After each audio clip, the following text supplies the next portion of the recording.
My uncles both were slain in rescuing me, and all my followers to the eager foe turn back and fly, like ships before the wind, or lambs pursued by hunger-starved wolves. My sons, God knows what hath perchance of them, but this I know, they have demeaned themselves like men born to renown by life or death. 3 times did Richard make a lane to me, and thrice cried, "Courage, father, fight it out!" Full as off came Edward to my side, with purple falchion painted to the hilt in blood of those that had encountered him. And when the hardiest of warriors did retire, Richard cried, "Charge, and give no foot of ground," and cried, "A crown, or else a glorious tomb, a scepter, or an earthly sepulchre." With this we charged again, but out, alas. We barged again, as I have seen a swan with bootless labor swim against the tide and spend all her strength with overmatching waves. Hark, the fatal followers do pursue, and I am faint and cannot fly their fury. And were I strong, I would not shun their fury. The sands are numbered that make up my life. Here must I stay. Here must my life end. Come, bloody Clifford, rough Northumberland. I dare your quenchless rage to more fury. I am your butt, I abide your shot. Yield to our mercy, proud Plantagenet. Aye, such mercy as his ruthless arm showed with downright payment unto my father. So, Phaethon had tumbled from his car and made an evening at the noontide prick.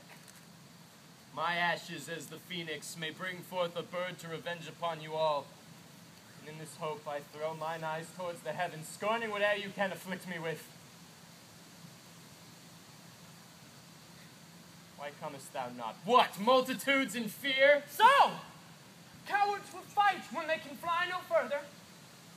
So, doves peck at the talons of the falcon. So, desperate thieves, all hopeless in their lives, breathe out invectives against the officers. O Clifford, but bethink thee once again, and in thy thought o'errun my former time, and if thou canst for blushing, view this face, and bite thy tongue which slanders him with cowardice, whose frown hath made thee faint and fly ere this. I will not bandy with thee word for word, but buckle with thee blows twice for one. Hold, valiant Clifford. For 1,000 causes I would prolong the traitor's life. Wrath makes him deaf. Speak thou, Northumberland. Hold, Clifford. Do not honor him so much to prick thy finger, though to wound his heart. What valor were it when a cur doth grin, for one to thrust his hand between his teeth, when he might spurn him with his foot away? It is war's privilege to take all vantages, and 10 to 1 is no impeach of valor.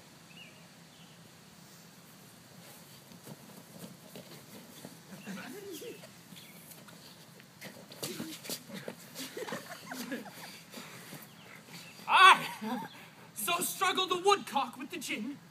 So doth the coney in the net. So triumph thieves upon their conquered booty. So true men yield with robbers so overmatched. What would your grace have done unto him now? Brave warriors, Clifford and Northumberland. Come, make him stand upon this molehill here, that rotted mountains with outstretched arms, yet parted but the shadow with his hand. What? Was it you that would be England's king? Was it you that reveled in our parliament and made a preachment of your high descent?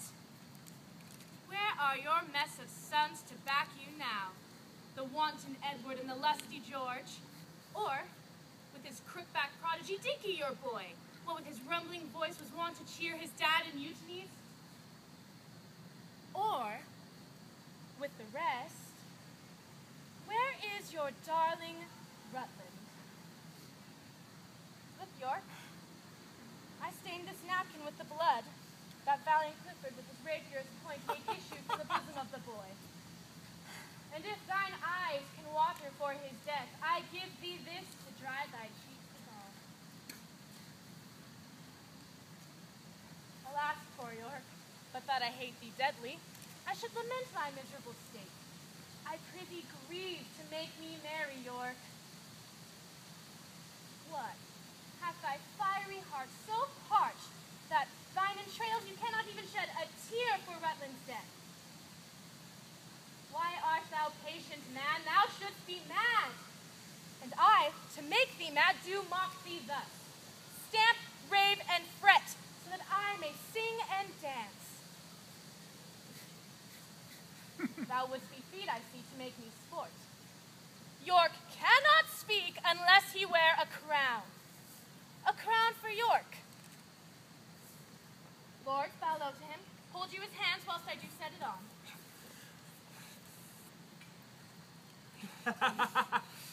Aye, marry, sir, now looks he like a king.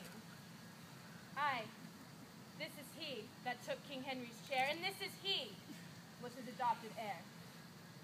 But how is it that great Plantagenet claims the throne, and yet he messes up his rights? Off with the crown, and with the crown his head. And whilst we breathe, take time to do him dead. That is my office, for my father's sake. Nay, stay. Let us hear the orisons you make. She-wolf of France, the worse than wolves of France, whose tongue more poisons than the adder's tooth. How ill-beseeming is it in thy sex to triumph like an Amazonian troll upon their woes whom fortune captivates.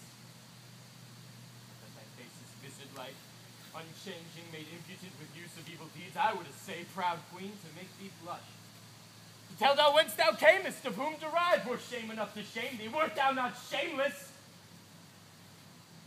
Thy father bears the type of King of Naples, of both the Sicils and Jerusalem, yet not so wealthy as an English yeoman. Hath that poor monarch taught thee to insult? It needs not, nor it boots thee not, proud queen, unless the adage must be verified that beggars mounted run their horse to death. 'Tis beauty that doth oft make women proud, but God, he knows thy share thereof is small. 'Tis virtue that doth make them most admired, the contrary doth make thee wondered at.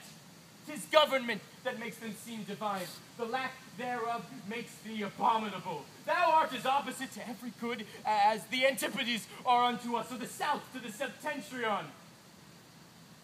O tiger's heart wrapped in a woman's hide, how canst thou drain the lifeblood of the child and bid the father wipe his tears withal and still be seen to bear a woman's face? Women are soft, mild, pitiful, flexible, thou stern, flinty, rough, obdurate, remorseless. Biddest thou me rage? Why, now thou hast thy wish. Biddest thou me weep? Why, now thou hast thy will. For raging winds blow up incessant storms, and when the rage allays, the rain begins.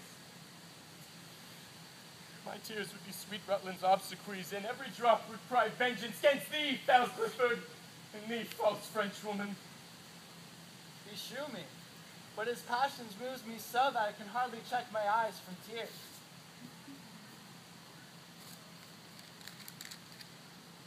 That face of his the hungry cannibals would not have touched, would not have stained with blood. You are more inhuman, more inexorable, oh, 10 times more than the tigers of Arcadia. See, ruthless queen, I have the father's tears. Spoff, thou dippest in the blood of my sweet boy, and I with tears wash the blood away.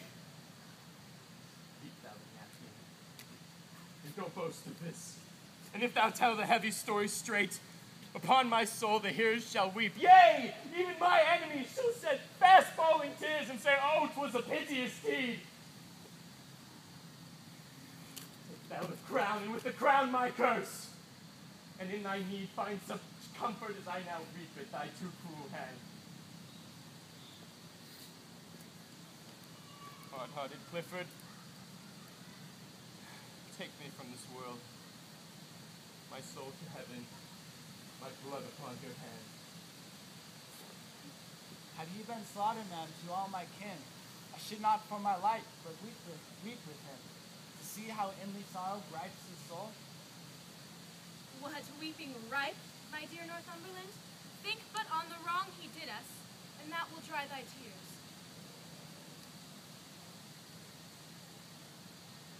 Here is for my oath. Here is for my father's death. And here is for our great king. Come, God, open thy gates of mercy. My soul flies through these wounds to seek the apple. Off with his head, and set them on York gates, so York may overlook the town of York.